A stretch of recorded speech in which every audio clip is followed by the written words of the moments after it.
God, I had so much trouble with microphones this morning. I'm recording now. All right. Morning, everyone. This is episode 189. In case you were curious, the War Room that was put out Monday US time is not going to be counted as a regular episode number because it's got its own numbering system, given it's kind of standalone, but we'll talk a bit more about that later. It is Turg's baby. We're going to let him nurse it, so to speak. Yay! Yeah, something like that. All right, let me just do a quick test. As in test. Test, test, test. Test. I think that's, yeah, all right. That'll be fine. Okay, let me tweet, and then we go. The final words.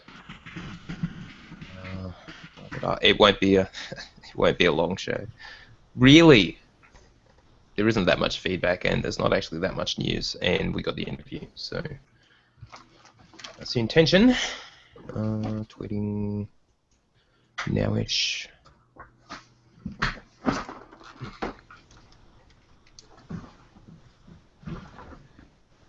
And yep, there we go. All right, any final words before we start? All right, let's do it. All right. Everyone, Chill, you are recording. Red, you are recording. Mm-hmm. Simon said he was, yep. Heard that. Are we supposed to be recording? What? Sorry. Hilarity. Yeah, I know, I'm a funny guy. Yeah, you do. Look, Red's cracking up. He can't help himself. Indeed. Let's go. Going in 5. Hi, and welcome to the OotiniCast, the podcast that has a bad case of dust contamination. This is episode 189, being recorded on Wednesday, February 11th, 2015. I'm your host, Chill, along with our producer, Tio. Hi, Tio. Hey, guys. And with us today are Simon and Red. So, Simon, what you been up to? Oh, what haven't I been up to? Actually, pretty much everything. I am obsessed with Rishi. I confess. The whole pirate, thing is just got to me. I can't help myself. So yeah, I'm just happy tooling around doing dailies, which is something I haven't really bothered with. Anything that promises some pirate-themed reward, I am going to. This will come up a little later, I suspect. I'm going to be drawn towards, and I like my pirate hat. I really like my pirate hat. There's something deeply wrong with me, I know, but there we go. Also, I've been leveling up my crafting skills for no practical reason, because as far as the synth weaving, you can't really make anything that's worth shit, quite frankly. It's not really of any use, at least not of any use to the tune I'm leveling up with, but I'm still doing it because I like seeing the numbers ticking up. You can make augments and augment kits. That's always something. And some war supplies and things for Conquest. Yeah, maybe when I hit 500 and actually can be bothered grouping with people or doing PvP or raiding or joining a guild or just generally associating with people. But that's an objective for another day. Are you still hanging out on the Harbinger? I am flipping back and forth between the Harbinger and Berrigan Colony. Okay. But that's pretty much it. Also, I should probably say "Je suis the left shark" just so I can get 2 dated memes out of the way before we move on. Other than that, I'm done. Okay. Red, how about your week?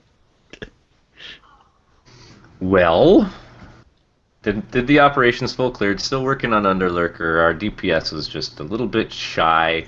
I think actually what it really settles down to is that they need to be more comfortable with the mechanics and less panicky so that they can just stay on target and finish it. But we were getting down to the 20% regularly. It's just, just settle in and nuke, and they're just like, oh, but I'm getting hit. And it's just like, no, just chill. Pop some defensives, med pack, whatever, DPS. It is crazy at the end, for sure. Yeah. But it's a lot of fun. Love it. And I totally wanted to just say that I love my freaking ops group because we can bash our head against the wall for 2 hours and nobody ever gets despondent or negative or I just want to stop. Can we go do something else? Like, it's a good group. I'm like, even if we never made any further progress, I really like running with them. You know, we can full clear Ravagers through and Tempo Sacrifice through the Walkers in one night. If that's all I get to succeed with them, I'm happy with them just because they're cool. Cool. I am hoping possibly to be actually getting into a second ops group in the guild, though, and take my Sork or my Sage Healer into that, which would be pretty sweet. I'd like to be able to do that, spend some more dedicated time to a second healer, and then possibly start worrying about my Scoundrel, too. But we'll see if it's too much for me or not. 4 days? It would actually end up being like Monday through Thursday, which would be intense, but that's okay. Got to fix my sleep schedule, though, because I always finish around 1 o'clock my time in the morning. So, Oof. But I did do a lot of PvP. I know we're going to be touching on it, but I am so psyched that they delayed the launch of Season 4 because it's given me extra time to finish grinding out the rest of my ranked gear. So Nice. super, super pleased with that, and actually gave me major motivation to do a whole bunch of PvP because it was like, well, dang it, I got no reason to slack off if I've got extra days to do this. So I've been really knocking on wood for great PvP queues up How up close until are you? I've got like 3 more items I need to get. Excellent. But the ranked Nice. queues are popping really well, so it shouldn't be too hard to get those ranked comps and upgrade them. I'll still probably want to pursue streamlining my gear, but as a healer, that's a little bit more forgiving than the DPS or tanks. Definitely. I did start having last night a little bit of some mouse problems, which has me panicking in the operation, particularly fortunately it was Ravagers, so it was easy mode, but like the first half of the operation, going left and right, I had no fine precision. It would just kind of jump from location to location on the tracking. So it seems to be better today, but I really hope that doesn't continue to be a problem. I don't want to drop money for another Naga. Yeah, those are not cheap. I was totally psyched, though. Your war room, I thought, was great. Chill, you did a great job on there. Really enjoyed I was in listening your to Turd. cast. Yeah, did a good well, job. It was great, yeah. Well, clearly he was hosting, but I enjoyed it, and it's, I hope that he remains consistent with releasing that because I really enjoy having a purely PvP-focused conversation to get to listen to. So, Right. Well, he can't make any super promises. He is hoping to put them out pretty regularly, especially the first 8 episodes where we'd be going through the classes, and after that it would probably be sort of as needed, maybe when there's a big change to PvP or something like that going on. yeah, and well, I mean, as frequent as it is, if it's even just once a month, I'm okay with that. It was a good start. Good start. Most likely bi-weekly is kind of where we're heading at the moment. Okay.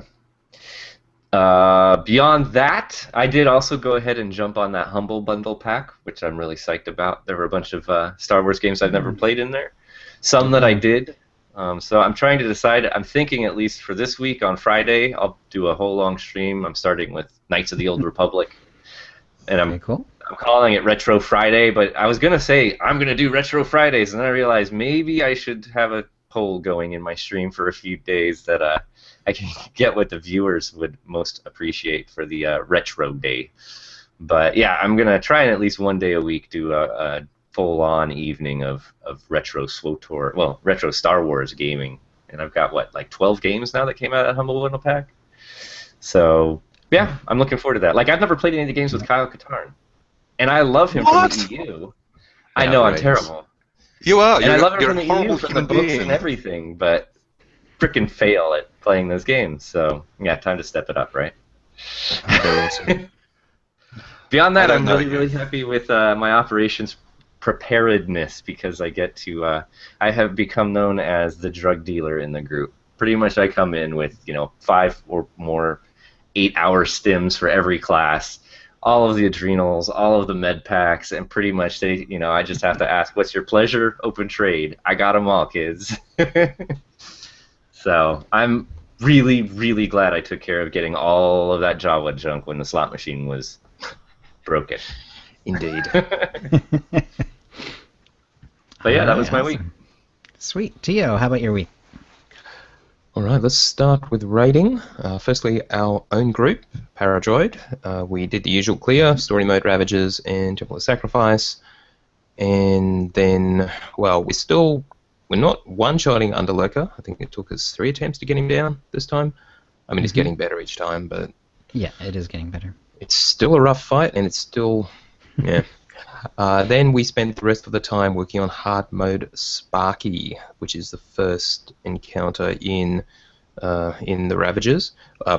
Last week we worked on hard mode Malafar, who's the first one in Temple of Sacrifice. So we didn't get Sparky down either. We were getting close, though, I believe. And one thing to look out for is that when Sparky does his Brutalize, which I believe usually happens shortly after the Rampage, if he has to jump to the tank, if the tank is outside a certain range, he will do millions of damage. Millions. Right. I think I was killed with a 15 million hit at one point. So yeah, just make sure you aren't too far away from Sparky when he's doing his Rampage, otherwise bad things will happen. So that took a few attempts to work that out until we finally found a post about it on the forums. So Right. unclear whether that's intended. It could be another one of those anti-exploit mechanics. But anyway, this week we'll do the usual clears and then probably keep going with Sparky. We'll see how we go. Okay. We actually came up with a strat which worked pretty well, so we'll probably stick with that. And then I also am helping out the Random Riders, the Aussie raid group. Their main tank, Suki, is away in Fiji for a few weeks. Lucky bastard. So, yeah, I'm stepping in as their tank on my power tech, which is a lot of fun, a lot of fire, which is always good. However, we started with Temple of Sacrifice with the Underlurker, and we got down the Underlurker for the first time. It took a lot of attempts. It was the last attempt of the session. Everyone was tired. We did get him down there. What we did was I actually swapped out of my tank back to my Assassin DPS, and we did it with 5 DPS, because you actually can get away because their other 4 DPS are all ranged, so you do not need a tank to keep the lurkerlings off the melee. So that worked great. So I just stayed on my DPS, stayed on DPS down lurker, and we got him down pretty cleanly, actually. So hopefully once the group's DPS goes up a little bit, we can do it with the 2 tanks as you're supposed to be able to do. Anyway, and then we did a special session which only took like 20 minutes to clear the last 2 encounters in Temple of Sacrifice, including Revan, because they're stupidly easy after the Underlurker. So yeah, congratulations to the Riders for their first full clear story Temple of Sacrifice. Other than that, I've been playing the Yavin 4 slicing minigame, which is where you compete with other players to harvest as many slicing nodes as possible. It is oddly addictive and earns a stupid number of credits, but yeah, that's working out pretty well. Did want to shout out to Odysseus and Ishbiana of the guild Chill on the Empire side from the Harbinger. They were the 2 DPS who randomed in with Arya and myself, and we did a hard mode last night. We got Korriban Incursion, a couple of very good players. Odysseus apparently won't shut up about us in guild chat this podcast, so that's great. Thank Awesome. you both for doing a I great always job. notice whenever I see their guild name, of course. Of course. Let's just pretend it's an homage to you, Jill. Yeah, right. And other than that, now, just speaking of the War Room, this is very much Turk's show, and he actually did the first editing pass. I did another quick pass after he ran out of time, which is probably why we're going to make it bi-weekly, because every 2 weeks it's just a little too much effort for Turk to do all himself. So I did a quick pass after that. We're going to try and make it a little more relaxed in terms of editing style, and the show itself is the usual conversation. It's excellent. I really enjoyed it, and I haven't PvP'd in a long time, and I'm getting kind of tempted to jump back in after listening to that. Yeah, it's very good. We did have some comments about the War Room. This one's from Jeremy. This is rad, awesome job. Great to have a PvP-centric cast. If only Bioware cared as much about PvP. Well, yeah, there is a little bit about that in the news, so they haven't forgotten completely. From Ace, one major suggestion, all PvP talk should include Snave. Mm-hmm. Great talk otherwise. And that was seconded by Arterial on Reddit, who went on to say, the operative show would kind of be a rant-fest. There is so many issues with both DPS specs. Yeah, that seems to be a general consensus, so Snave still does pretty well. And yes, we're going to try and do that, given that Snave is kind of a big deal. And finally from Ash Kicker, really enjoyed the show, made me want to dust off my jug and get back into PvP with him. So yes, every couple of weeks or so, more often if Tur can manage it, but his full-time job does keep him very busy. So yeah. Right. Anyway, that's my week. Over to you, Chill. All right. First, shout out to the chat room. Belazar is here. Cap Slapshot 27. Colorado J is here. Dekion Jazzy Cat. Pez Sukaibaru. Zamzam RPG is here, of course, here. Darth Brundle Fly is here. Elion D. Ganglotron. Jazzy Cat. Random name Miker Sudaron. Nepthan Palace. Tharona Trig and Took. That's all in our OotiniCast.com/live channel, and on the Twitch channel, Brian Joseph 1013, Abadacious, Arkangus, Mr. Dill Pickles, G_Land, Greythorn, the MMORPG Legacy, Jazzy Cat, Thunderlily Smithison, and Pranny622. So hello everyone, and yeah, it's quite a few people in the chat room today. Let's see. I too, because of the war room, kind of got into the PvP thing and also into the leveling thing because of it. Just because we're going over the different classes and so on. I got Chill Smile, the operative, up to 60 and had some fun with PvP. Only tried the lethality, the poison spec. It was pretty fun. Undergeared, it's hardly overwhelming.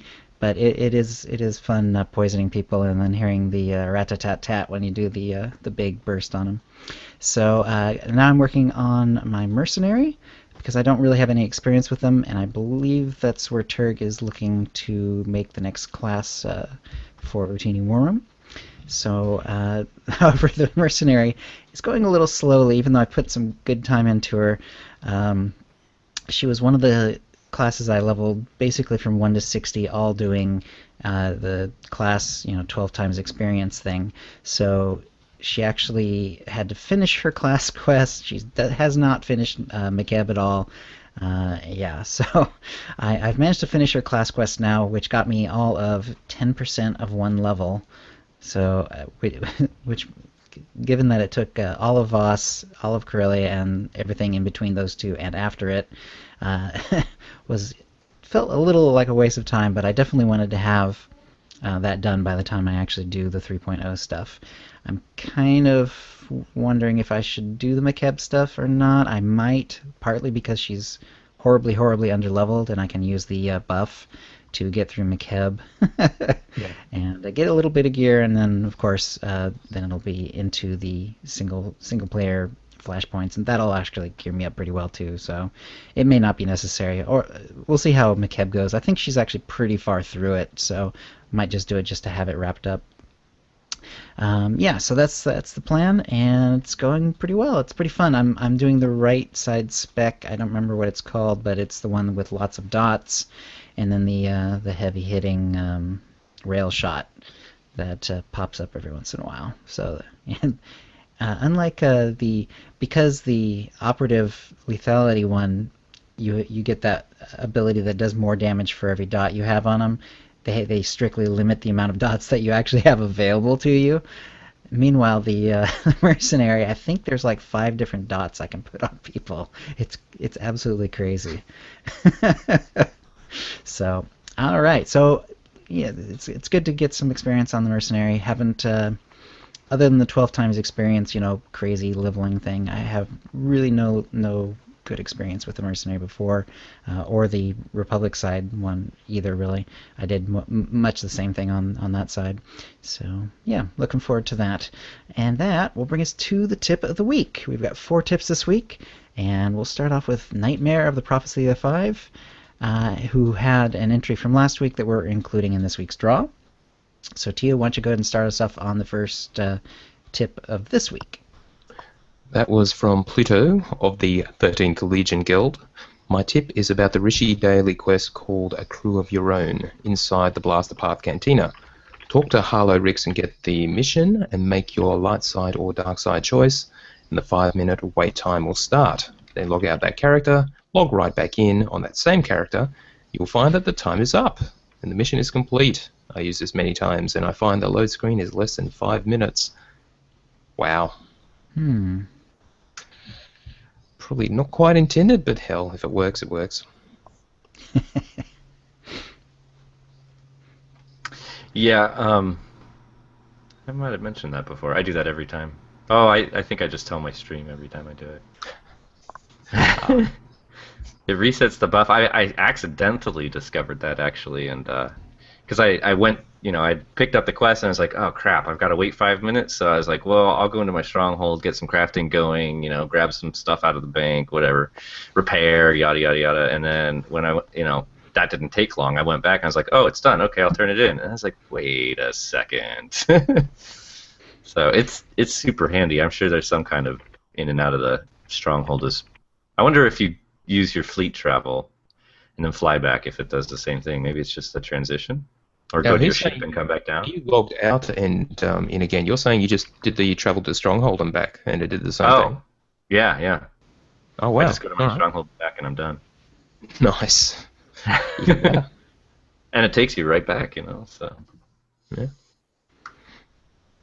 It's nifty. I don't know what the gimmick is, but it's a quick, easy... especially if you're not grinding out one day, the 6 hours from 55 to 60, it's real easy to freaking just park yourself there, and then when you log in, grab it and get it, and then move on. It would take a while, but you get there. Yep. All right. Next tip is from Paul. My tip is for Nightmare Pilgrim on Voss, which is the world boss. Even at level 60, you'll probably want to use the Alpha Wave Inhibitor, although you resist most of the damage at level 60. But the debuff Blood Mark can still be an issue. There is no need for a tank swap. Now, just a reminder for the Nightmare Pilgrim, he will occasionally put out the Blood Mark debuff on several of the DPS. The reason you need to pay attention for that is if you have that debuff and you attack the thing from the stars, which is the other mob you're attacking or have to kill first before the Nightmare Pilgrim, you'll insta-die. And that's all happens at level 60, so keep your eye on that. But, yeah. And our last tip is from X206. Fun tip for next week, you can Saber Reflect the Floor Fire back at Torque, who is the third boss in the Ravagers. Oh. It hits him for rough 5,000 to 6,000 per tick. Using this method, our Guardian tank has regularly hit at least 2,500 DPS for that fight, and it also speeds it up, of course. I really want to put together an all-Guardian run, with the exception of the healers, and Saber Reflect him all at the same time to see what happens.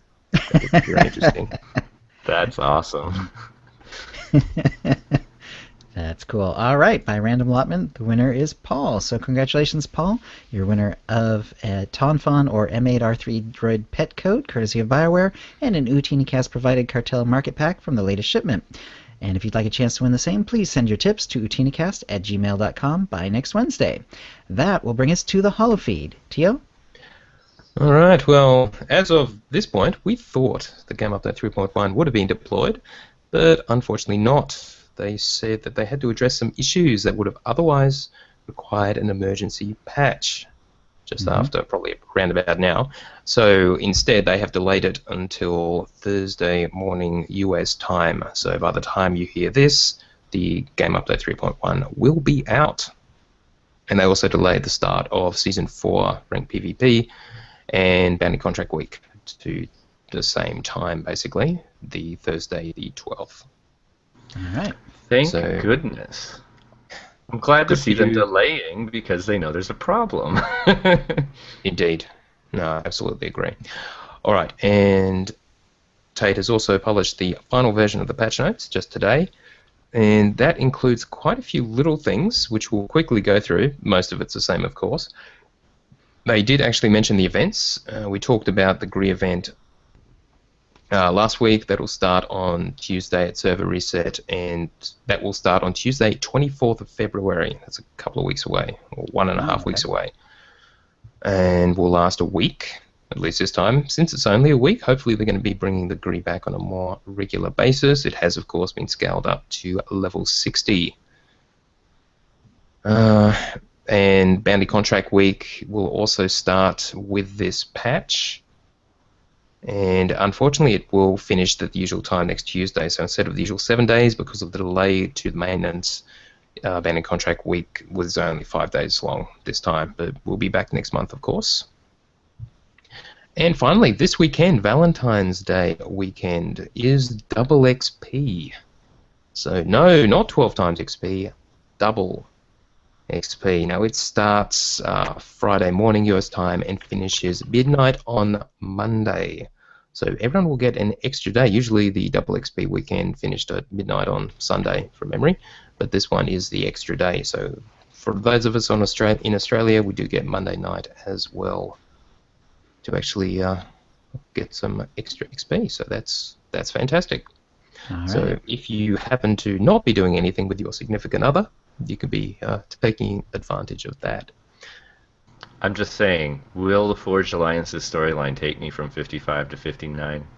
It's a good question. I'll certainly be testing this out on one or two characters. Too. I saw this on Reddit. It is a good suggestion. It is a great opportunity to get your last remaining 55s up to 60, because you should be able to burn through it at double XP. Yeah, I got through the operative pretty dang quick. I was 60 by the time I saw Revan, and I had stopped doing side quests after Rishi, so it goes pretty quick anyway. And that was with single XP, so double XP is gonna be crazy. Especially if you use the Flashpoint XP boost in addition, because it all stacks. So definitely worth thinking about. Alright, now the patch notes themselves, just a few little things. The Cyan Sphere vehicle is now purchasable from the GRI Reputation vendor. I think we mentioned last week, the Apprentice's Shadow Pack should now be available from the Cartel Market with Game Update 3.1. Now just a couple of things about it. There are, even though the rarities of the items as they appear in the pack is correct, there's a couple of them that are listed incorrectly when you preview. Now, specifically, the emote Sinister and the all pink red color crystals, no comment, are showing as super rare, but they're only rare, so they should turn up more often. But the following items are showing as rare, but they're actually super rare. The Field Communication Post Decoration, and the Revealing Bodysuit. Right, yeah, so those are showing as rare, but they're actually super rare. So just be aware of that. Is it messing up the unlock? Like if you get one but want to unlock it for your entire account, does it have the proper cartel coin cost, or is it actually messed up? That's an excellent question. Since he didn't mention that, we can probably assume that the cost is correct, but it would be worth just keeping an eye on that. And if it's too much, then don't pay it, obviously. If it's too little, then, well, what the hell. Right. Okay. He also says, the black-pink color crystals are not showing collections for this new pack, the Apprentices. However, they are in collections for some of the other packs in Shipment 6. You just have to find them until they can actually get in the right spot. And also, there's a couple of decorations that if you go into your Stronghold UI, it shows that this is supposed to be in the Pilgrims pack. That's the Yavin Combat Arena and the Revanite Zealot. They did not show up in the preview, but they did show up in the decoration UI as being in the Pilgrims pack. It turns out they weren't, and they will be in this one, the Apprentices pack. So if you happen to be after those, yeah, that's where they are. Now, also, some minor things. Speaking of the Stronghold UI, the Appearance Modification Station decoration now shows as blue instead of green, just to show the floor hook size it needs.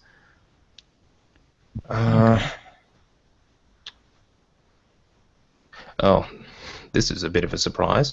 Incremental healing and damage from already applied effects no longer gets inadvertently cut off when alacrity buffs are activated. Ooh, okay. So that's a bit of a surprise. I wonder if that includes the rate-wide buff that the commandos and mercenaries apply. So anyway... So, the other thing I noticed just from last week was that I didn't actually even pay attention to the cooldown for those raid-wide buffs, but the thing that I felt was important was the debuff that is placed upon yourself, and that is completely unaffected by alacrity before or after. I believe, yeah, I confirmed that too, and I believe we have a bit of feedback about that. But yeah, you're right. It affects the cooldown of the actual ability, but that doesn't matter because everyone's got the debuff, which is the 5 minutes. Yep. Unless it is removed when you die, I don't know about that. But so maybe if you had to battle res somebody, they could benefit from it. I think it Removes when you persists. die. It's Yeah, not. it Okay. persists. Mm-hmm. There you Guarantee go. that. They fixed a... Now, this is interesting. They fixed a dynamic tooltip bug that causes Ceresu form, that's a tanking form for Guardians, and Jugs to appear like it reduced ability damage dealt by 20% instead of 10%. So last week they said they fixed the damage so that it actually was 10% instead of... It was only reduced by 10% rather than 20%. Now they're saying it was just a tooltip bug. Huh. So does that mean Guardian damage wasn't reduced? Luckily, they haven't taken does, away that- any of the buffs to damage. I was so- going to say, yeah, that might explain why they had so many buffs still, because if it was also that plus another 10%, that was going to be a lot. No, they were actually measuring it dynamically, we hope. So, yeah. Anyway, so it turns out that it was just a tooltip. They have also switched around a couple of utilities. So from the narrowed focus one, which is currently in the second tier, which is the masterful tier, is now skillful in the first tier. Now, narrowed focus generates 1 focus from non-AoE damage. So that would be a good one in PvP, probably. Maybe for tanking as well. At most once per second. Yep. Mm-hmm. And it was basically swapped with Gather Strength, which is now in the second tier, was in the first. And Gather Strength, when movement is impaired, you gain 5% damage to next focus, costing melee ability, stacking up to 5 times and lasting 15 seconds. Now that's very much a PvP utility, I would say.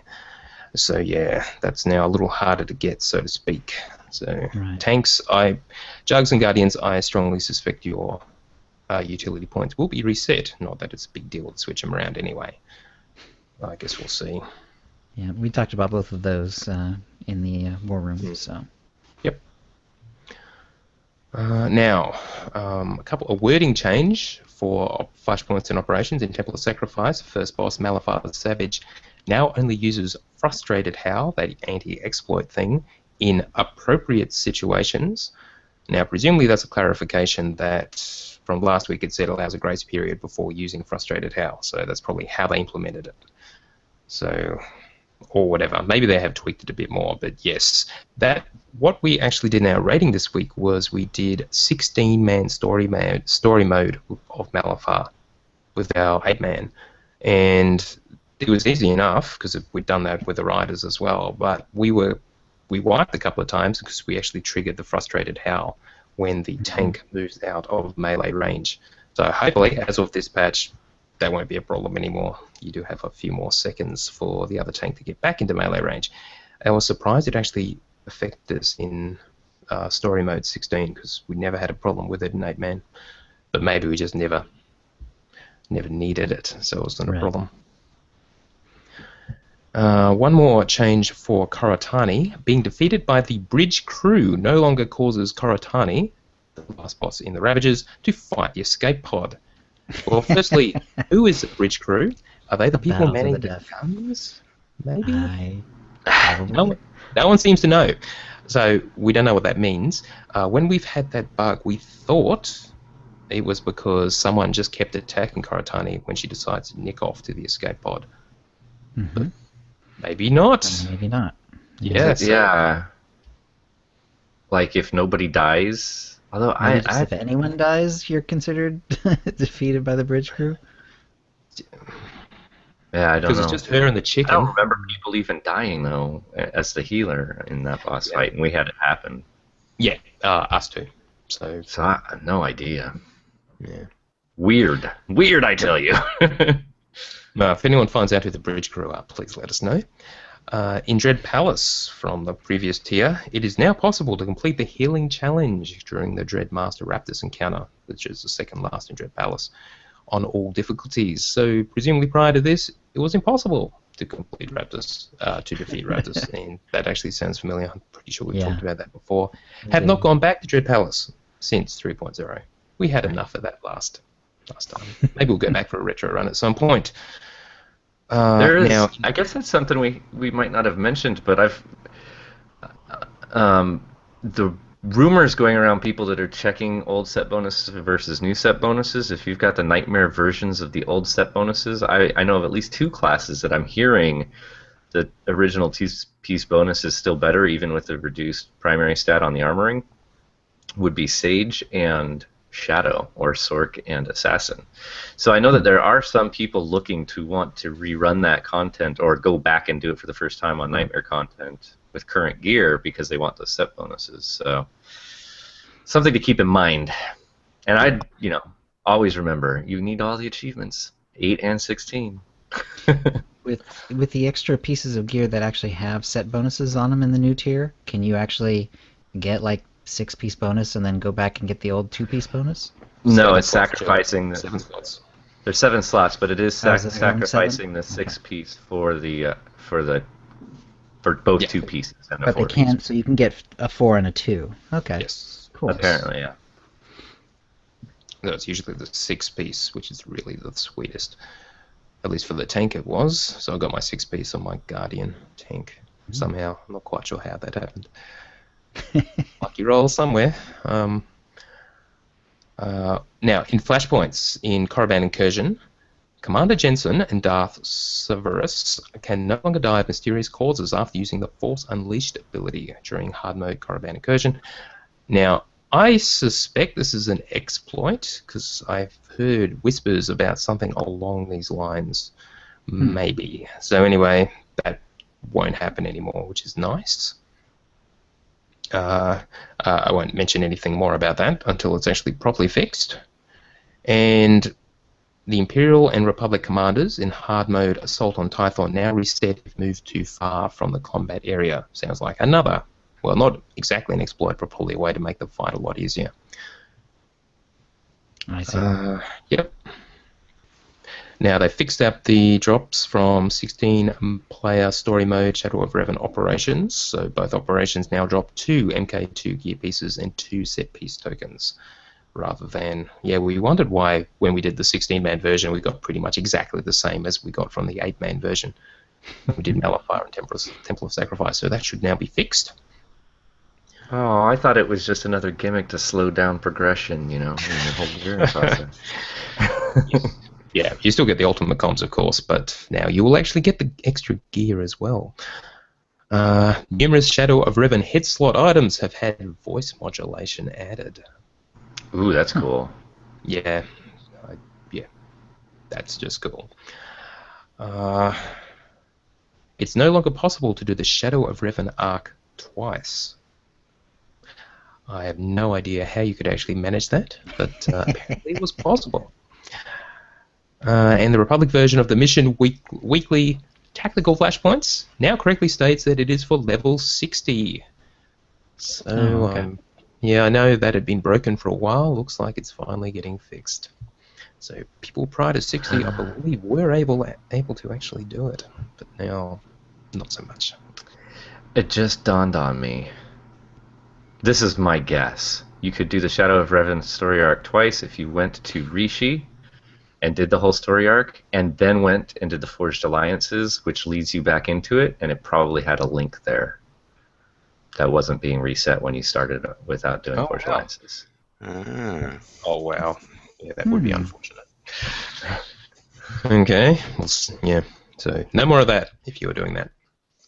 Now, last week there was a post about the heroic moment with your companions. It was bugged that it wasn't actually getting, the cooldowns weren't being reduced appropriately based on legacy stuff.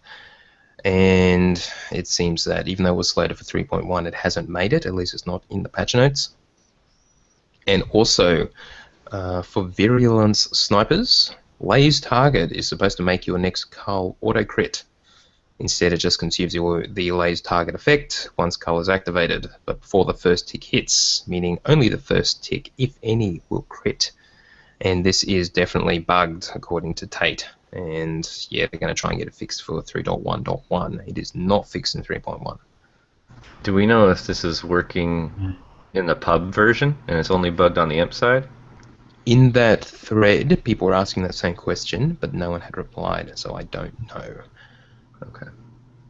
I've noticed there are several bugs which were only on one side or the other, so it's certainly possible that it is. Yeah, well, and we know that they changed like names or attributes of one mirror but not the other, so it seems like it wouldn't surprise me if no one's talking about it that it might be an imp only thing. Yeah, no update in the thread. Alright, let us move on to the producer's roadmap from Bruce McLean for 2015. Now, we've actually already gone through the text of this when it was read out at the community cantina that was held in San Antonio at PAX South. But there were a couple of small changes. Obviously, Game Update 3.1 is now on Thursday the 12th of Feb rather than the 10th. And Game Update 3.2, in the producer's letter as read out, was supposed to be April 28th. It has been changed to Spring. Spring 2015. It's a much wider window. Now, firstly, frankly, I was so glad to see that change because don't let the people come out with their pitchforks. Don't give a stinking day. Now, just in case you were thinking of getting the pitchforks anyway, Musco has actually confirmed that their target date for 3.2 is still the 20th of April, but subject to change. So having the producer's letter say spring is, as you say, probably more appropriate. It's a target. That's it. Now, no problem. As with Red's public service announcement of last week, just to remember that in the producer's letter they mentioned two major updates. Has not changed. The text is unchanged from the cantina. Dolphy asked in this thread whether it was an update or an expansion. And Musco did some double checking, in his words, and he said that Zeost is indeed one of those big updates, and it is currently targeting a spring release, which is 28th of April, at least for now. And the note of the first update being in summer was an error.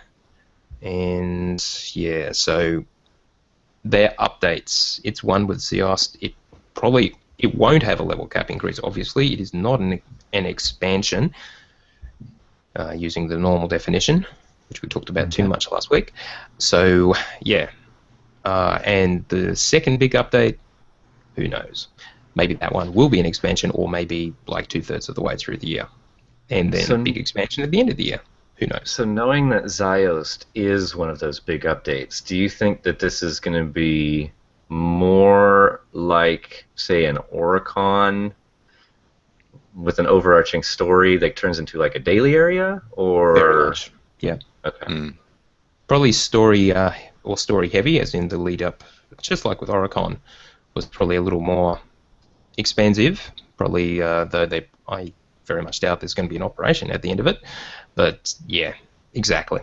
I'm very curious if it might have a flashpoint at the end of it. That's a lot to hope for. Well, they did it with CZ198, so... It's true. Let's put the probability of that at maybe 50%. Cool, that's higher than I was expecting. Yeah. Now, in subsequent news, we'll find out they have apparently got more resource to spend on development right now, so maybe we'll see it after all. I wonder how that happened. I wonder where those resources came from. I'm so psyched about this. We'll get to that. Yep, that's the producer's letter. Otherwise, no change. And new stronghold coming. Now, in response to this, Musco did clarify a couple of things.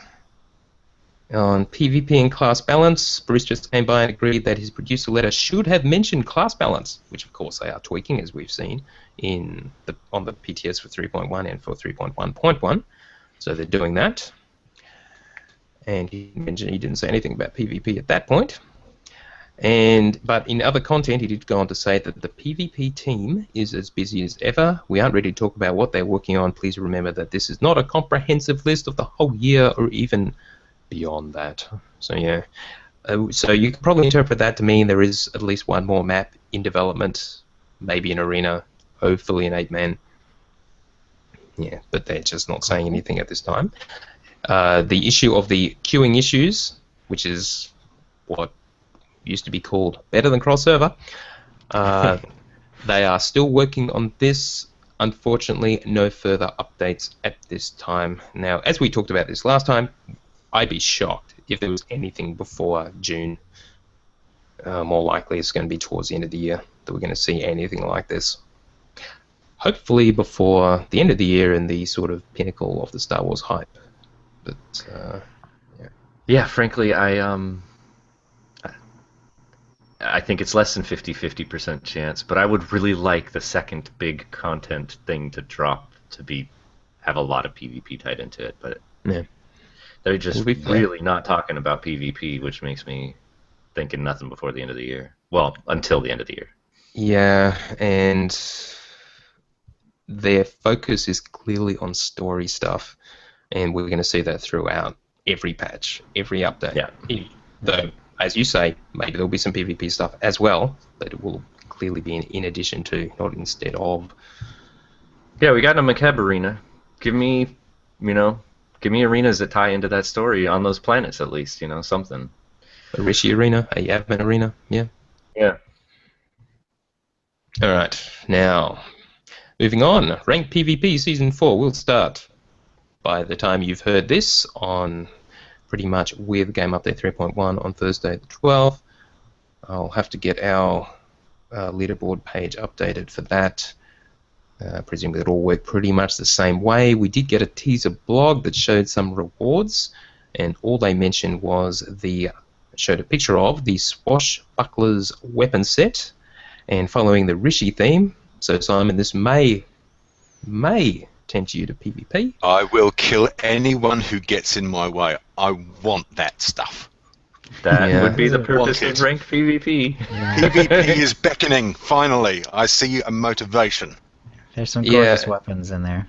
They have put a lot of detail into that stuff. If you're into the whole pirate thing, then clearly Simon is. Yeah, this could be nice.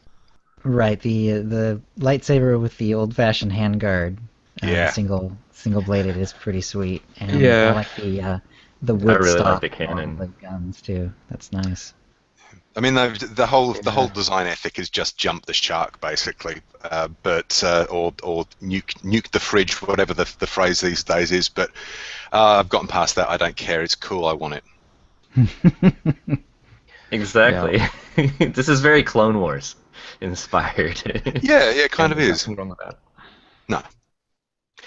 Now, he said, Alex Modney, who did the blog from the PvP team, went on to say, all the weapons in the set come in a single lockbox that is bound on pickup, and all the weapons are bound to Legacy, as they've done previously.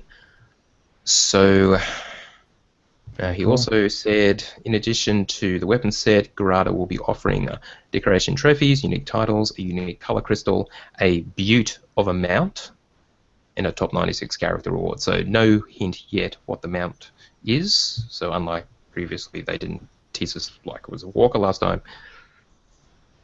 Pirate ship. Boy, that actually have scenery. They have the little ship-looking. Yeah, they have the little ship-looking ones already. So maybe they can make a pirate ship. Sail barge like one. I know. A sail barge one. Yeah, it looks like the Chinese food one in the Fifth Element, the one that floats up to his window. Oh yeah. I think the mount should be a space parrot, and you sit on its shoulder as a pirate. I think that would work perfectly. That's one thing they haven't done. Yeah. It's 3 months for Season 4, right? They did. I'd say that. Yes, it finishes with 3.2. So we've been told this pretty much at the beginning of Season 4, ignoring the delay. So it looks like, what I'm hoping, if they really learn their lesson last season, because telling us one thing and then another, kept injecting people back into PvP, which I think is excellent. I'd like to see them giving us more information every 3 weeks. That's good. That would be Because there's 5 cadence. items, right? We got 4 more, 3 months.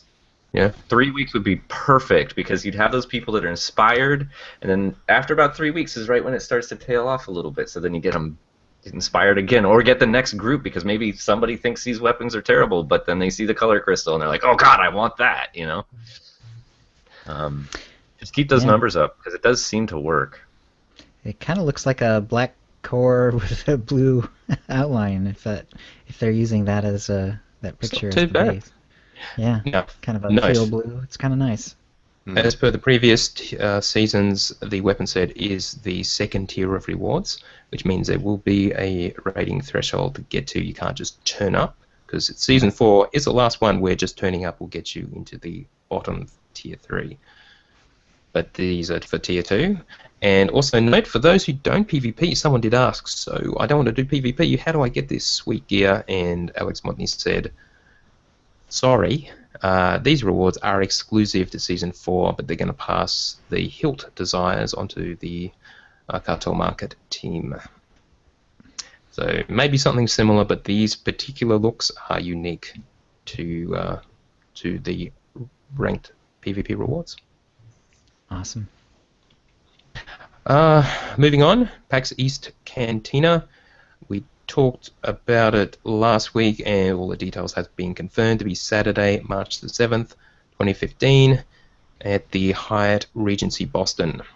Or is it? Saturday evening. Subject to change, coming soon. No, I don't think they can ever do that again. They have assured us that once they make this post, it won't change. So it's just any kind of hints as to when it could be that are subject to change. Once they do this one, it won't change. They've made the booking; they're going to be there. So Very glad that they got it on a Saturday again.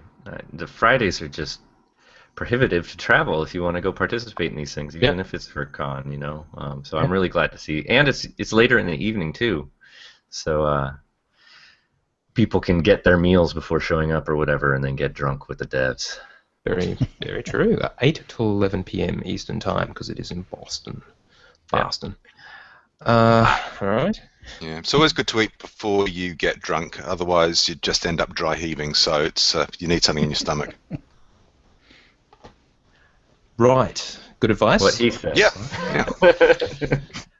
Now, we had a bit of background story from Courtney Woods. Now, we knew, I believe she mentioned in her interview with Chill that she was a bit of a writer, and this is the first piece that she's published for SWTOR that we know of. It's called The Price of Power, and it talks about Darth Lacris, who you may remember from your time doing the story on Balmorra.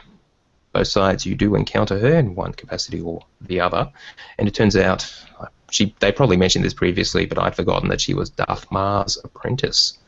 So it's from the past. It is set just before they send Darth Lacris to Balmorra. Clearly couldn't be set after that.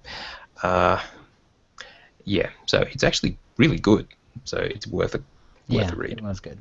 I enjoyed it a lot, yeah. And lastly, in the news, let me just put on my beanie, my Shadow Realms beanie for this. When I was at when I visited Bioware, I got some Shadow Realms swag. So unfortunately, Shadow Realms has been cancelled.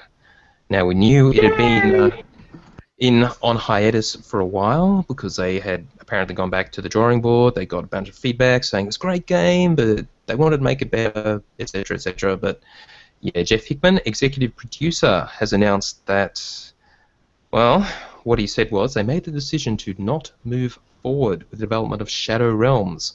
Now, just a reminder that this was a 4v1 set in kind of the modern day with a otherworldly aspect, like I'm blanking on what other games that do this kind of thing. Evolution? And the 4v1, yeah. Vampire the Masquerade. Very Counter-Strike is basically described, compared to Counter-Strike an awful lot. Right. The setting was kind of like the secret world, Mm. Conspiracy, dark magic kind of thing in the background of the modern day.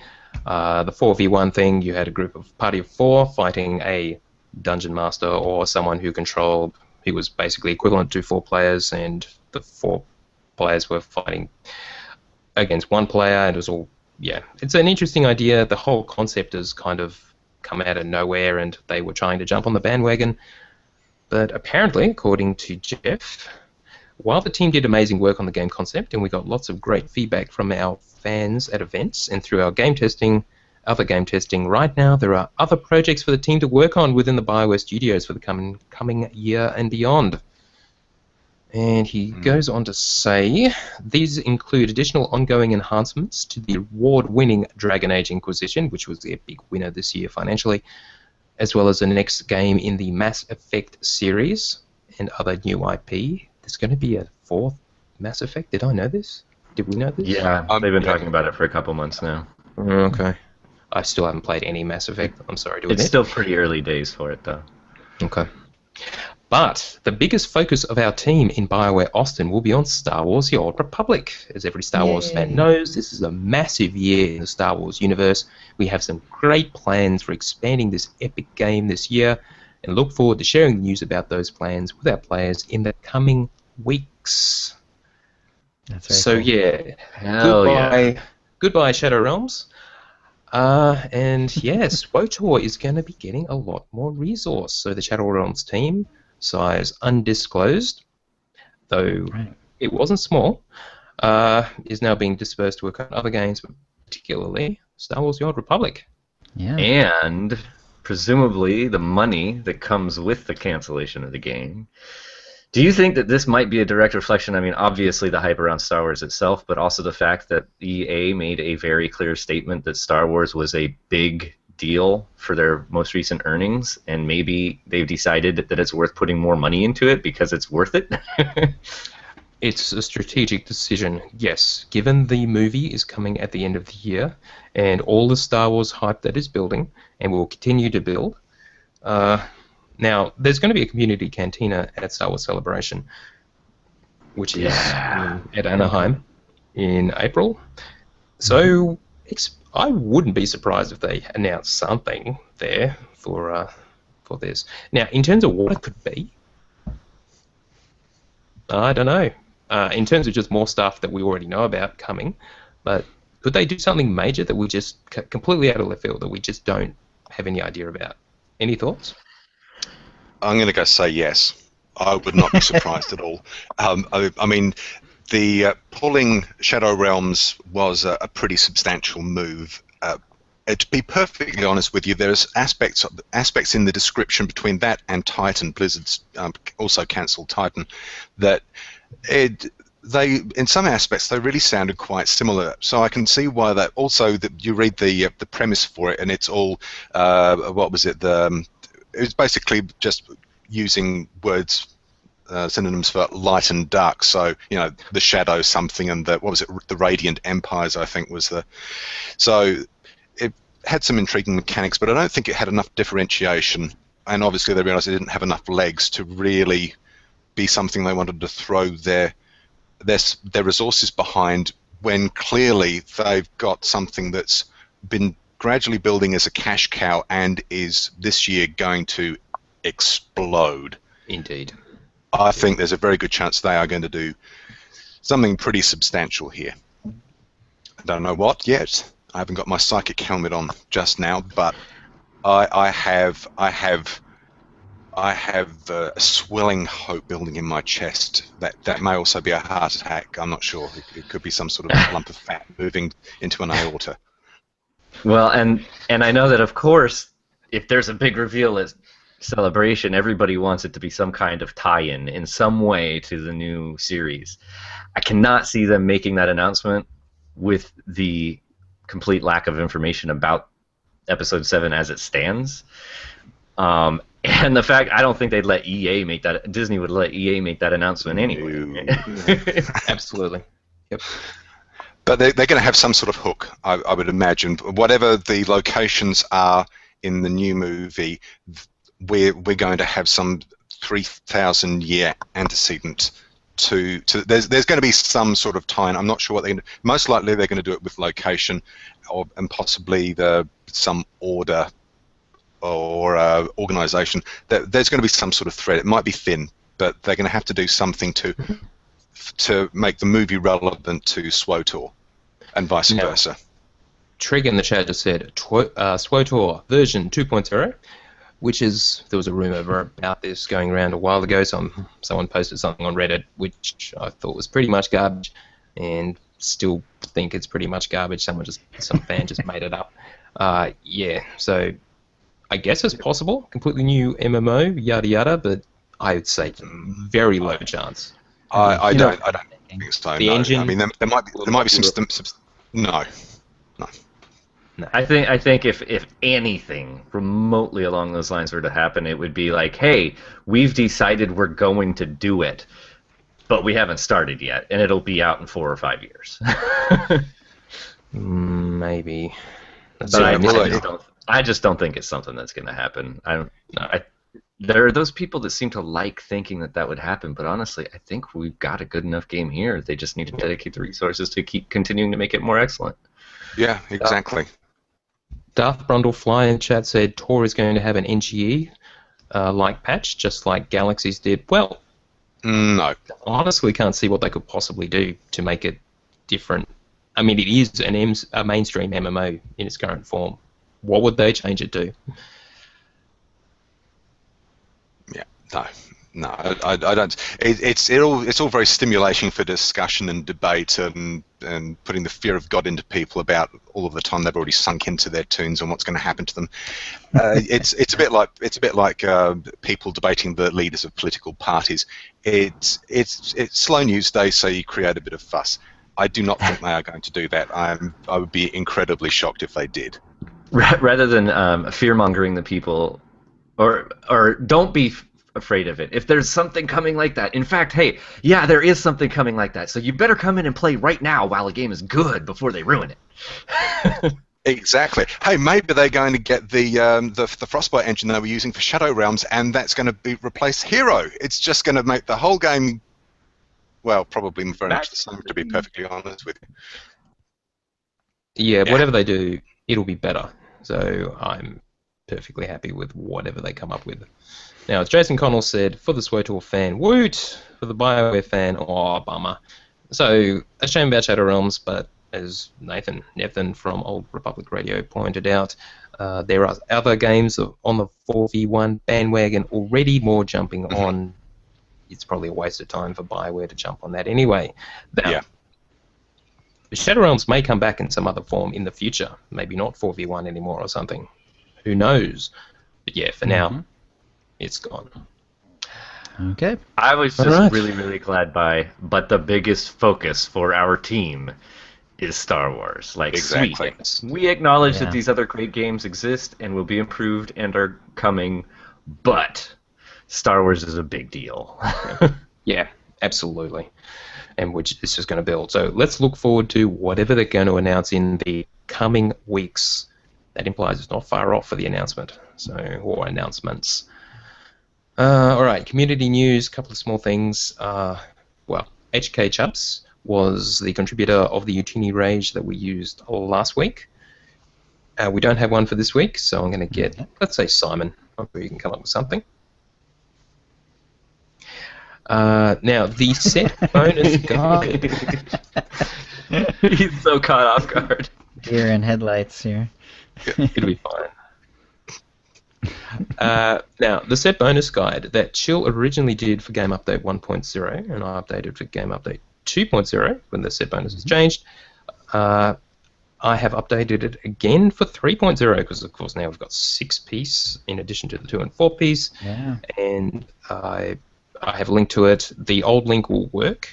Or I did it's still valuable if you're going to go back and get those 2 pieces. Indeed. Yeah. So yeah, we do have the old versions still around, so you can still see them. If you actually use Google, you will actually get to the new guide, but has links back to the old guide.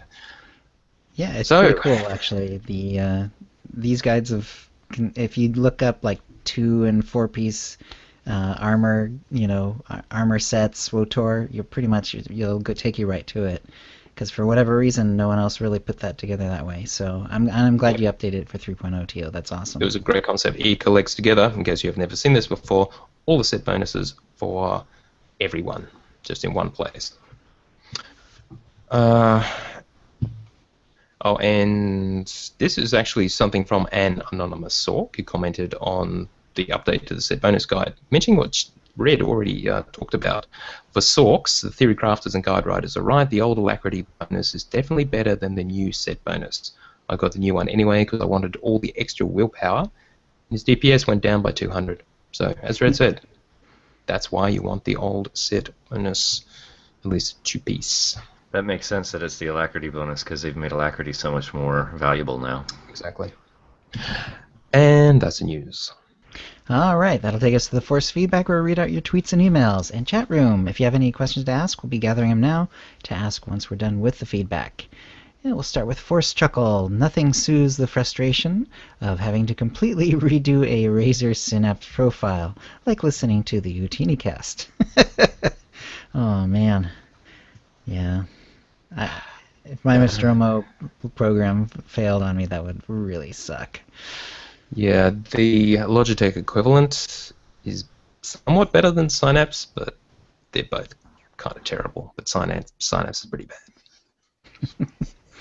bad. Neptune of the Old Republic Dads Guild and host of Old Republic Radio wrote, I'm not sure Alacrity affects those raid-wide cooldowns. I popped Zen under Combat Disc, then Inspiration, and the 5-minute cooldown remained, /shrug. Yeah, I actually tested it, as we talked about already, using an Alacrity boost that gave you 8%, and as Red already talked about, the debuff that the team gets does not change. It is strictly the 5 minutes. Right. So, Neptune goes on to say, popping the Alacrity first is still helpful, since it will reduce your cooldowns on all your attacks during that first time period.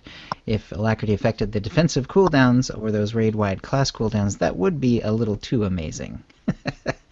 Honestly, we don't stress about the order. We just say, pop your stuff, and then we go. I don't wait to pop Inspiration. I sure don't wait for the Alacrity boost to use certain abilities either. I don't have time for that. All right, very nice.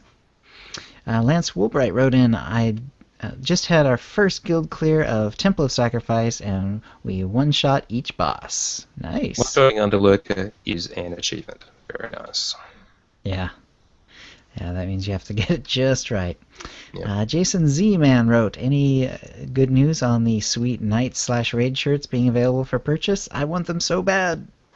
Well, Jason Z-Man, funny you should mention that, because we've had people inquiring about it, and we are in the process of determining exactly. We are definitely going to do it, for starters.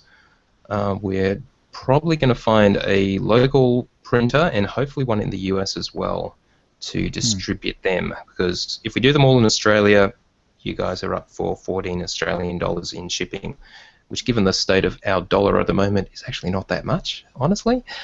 So pretty we may close do that to free. instead. Yeah, it's pretty rough.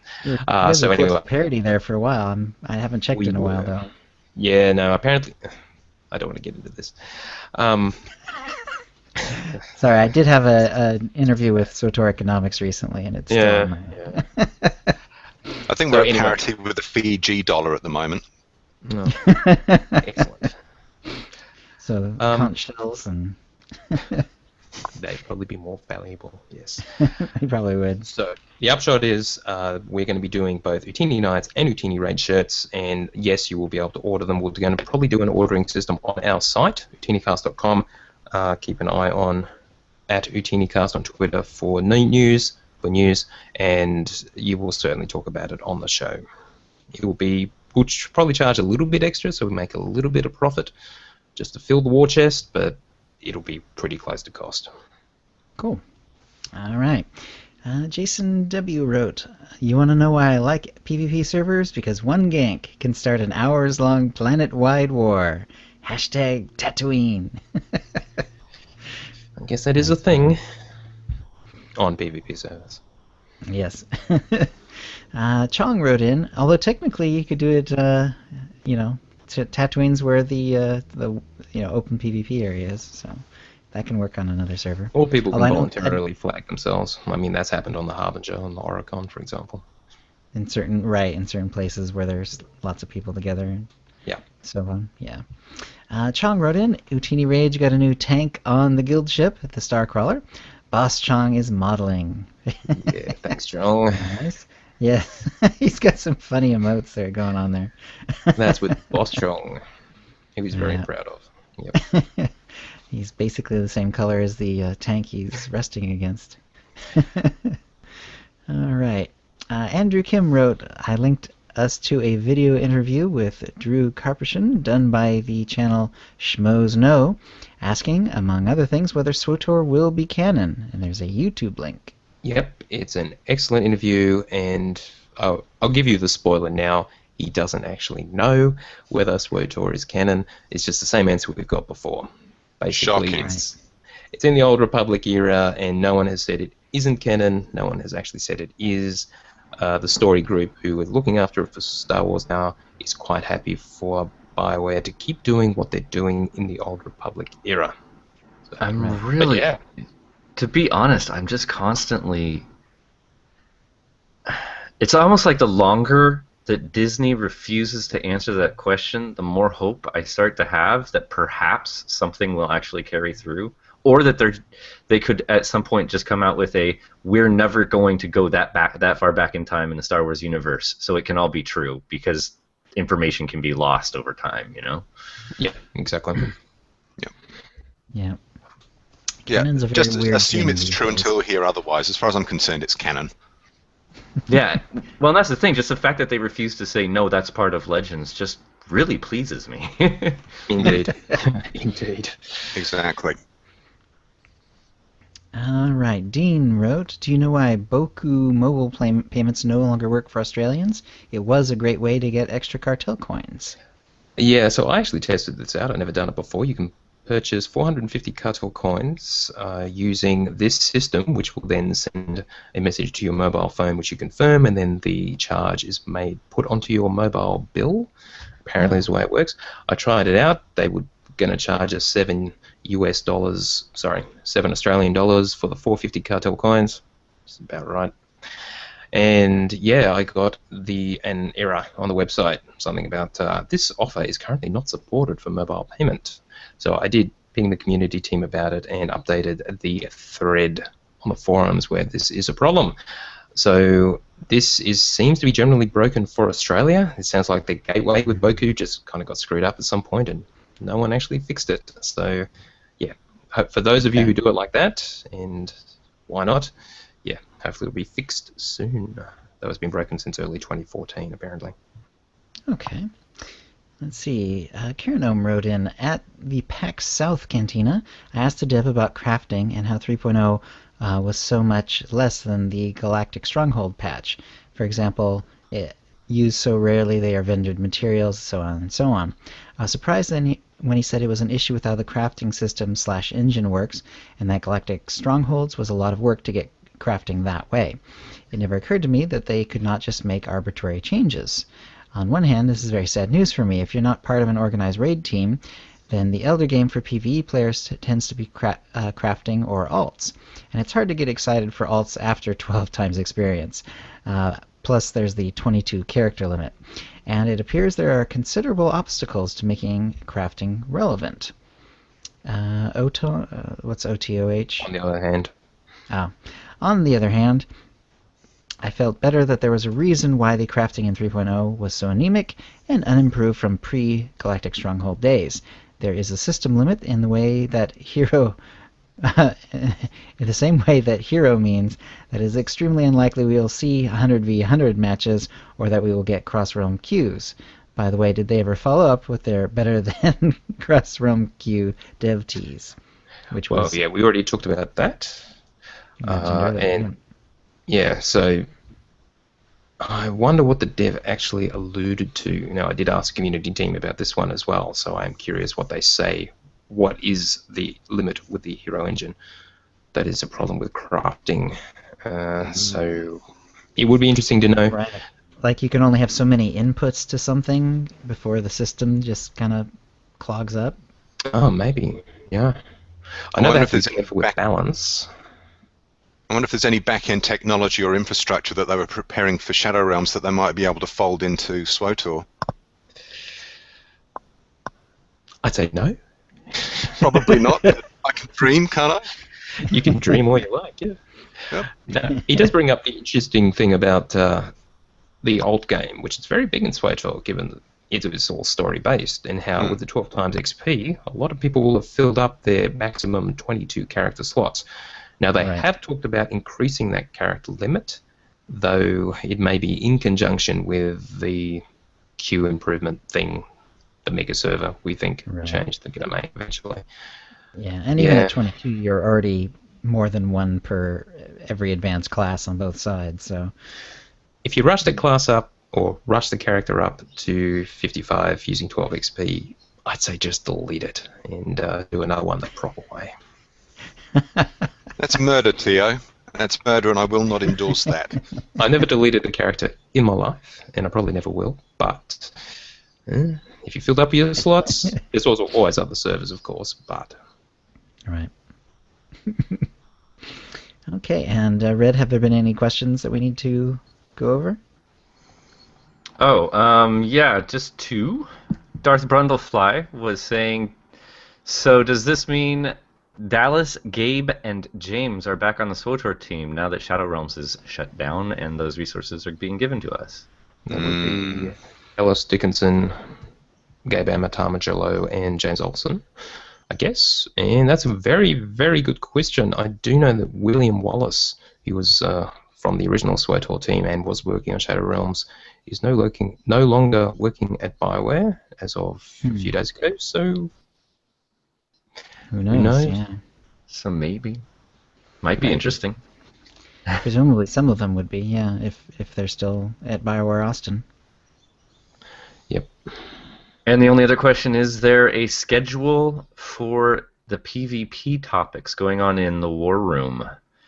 Do you know which class is going to be covered next? Next week is, I believe it's Commandos and Mercenaries, the next show they record. And there is currently a poll. If you look at the post for the Utini War Room on OotiniCast.com right now, you can vote in that poll to see who they're going to cover next. Let me just see who's leading. Just a sec. I should do something to make our site load faster. According to the poll, the front runner is Vanguards and PowerTechs. Okay. Oh no, I take that back. The forerunner, or the highest, or the next one along, is Gunslingers and Snipers. Now that would be interesting because they are really underperforming in PvP at the moment. Also, they're quite good in 8s, depending on which map you're on. But just terrible in ranked. Okay. They're hurting. They've been hurting for a long time. So vote in that poll and feel free to guide who the guys cover in what order, basically. Tell them they need to get Geldarian on with them if it's Gunslinger Sniper. That's an excellent call. Yep. Yeah. We're not limiting it to our own guild, though it is going to be kind of Utini Knights focused. We will bring in specialists such as Snave, such as Geldarian, as appropriate for these and other topics. All right.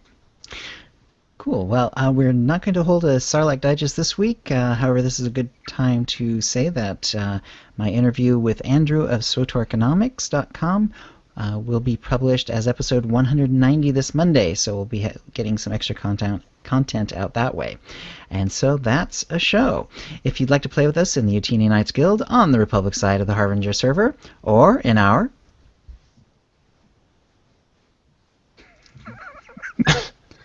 I thought Red was doing it now. No. Red always does it. You, sir. I'm very good, but... Okay. Utini Rage! Guild on the Empire side. Do a /C join Utini to join the Utini channel. Then ask for the quiz that lets us know you're a fan of the show. You can email questions and comments about the show to utinicast@gmail.com. Follow us on Twitter using @utinicast. You can find contact details for all of us on our website, utinicast.com, which includes how to subscribe to us using iTunes, Stitcher, and the rest. We record the show live every Wednesday at 4:30 p.m. Pacific. Go to utinicast.com/live to find out how to join in. Our theme song is from Mevio's Music Alley. Check it out at music.mevio.com. That's MEVIO. And thank you, Simon and Red, and thank you to the chat room. And we'll see you next week. That was frickin' awesome, Simon. Yeah, it was. All right. Thank you, everyone. It's usually Red's job. So No, we've changed it up for the past month or so. That That's what happens when you don't tune in. yeah, viewer submissions, or else the current guest gets to do it. we will be I back have the next new week, usual day, usual time, and expect Chill's interview on Monday. And we'll let you know when we're going to record the next War Room. That was given, it was the first show we didn't actually let anyone know in advance, so it was a bit of a surprise. But we did live record it, and we'll keep doing that, I suspect. Just like we do here, it'll be on utinilive.com, utini.com, utinicast.com/live. Anyway. In my opinion, the tone of the show was great. I liked the positive aspect. Everybody knows what the complaints are, but I really, really liked that approach and tone. And like when you have people saying that they're getting inspired to go back in, that's because they're hearing that you're enjoying it and not bitching about it. So I hope to see that continues from episode to episode. Agreed. All right, guys. See you next week.